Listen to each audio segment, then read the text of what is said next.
वाशिमच्या कारंजा तालुक्यातील खेरडा जिरापुरेमध्ये बर्ड फ्लूमुळे जवळपास 6,831 कोंबड्यांचा मृत्यू झाला अशी माहिती समजते आणि त्याच्यामुळे जिल्हाधिकाऱ्यांनी आता तातडीने प्रतिबंधात्मक उपाययोजना राबवण्याचे आदेश दिलेत। प्रशासनाचं पथक सुद्धा गावात दाखल झालंय। नागरिकांनी सतर्क राहण्याचं आवाहन सुद्धा प्रशासनाकडून करण्यात आलंय। आणखी तपशील घेऊयात, प्रतिनिधी देवानंद इंगोले आपल्याशी जोडले गेलेत त्यांच्याकडून। देवानंद, काय नेमकं सध्या गावामध्ये परिस्थिती आहे?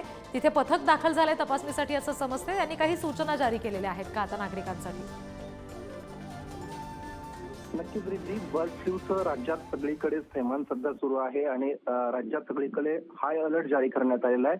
मात्र याच पार्श्वभूमीवर वाशिम जिल्ह्यातील खेरडा जिरापुरे जे कारंजा तालुक्यातलं गाव आहे, इथे 20 ते 25 फेब्रुवारी दरम्यान तब्बल 6,831 कोंबड्यांचा मृत्यू झाला होता आणि त्याचा जो अहवाल आहे तो 27 तारखेला आता समोर आलेला आहे आणि या अहवालामध्ये या कोंबड्यांचा मृत्यू बर्ड फ्लूने झाल्याचं सांगितण्यात आलेलं आहे आणि त्यामुळे आता प्रशासन अलर्ट मोडवर आलेलं आहे। सगळ्या तालुक्यामध्ये तालुका स्तरावर तहसीलदारांच्या निगराणीखाली पथक गठीत करण्यात आलेले आहेत आणि जे प्रत्यक्ष गाव आहे ज्या ठिकाणी ही घटना घडलेली आहे तिथे सुद्धा आज पथक एक दाखल झालेलं आहे।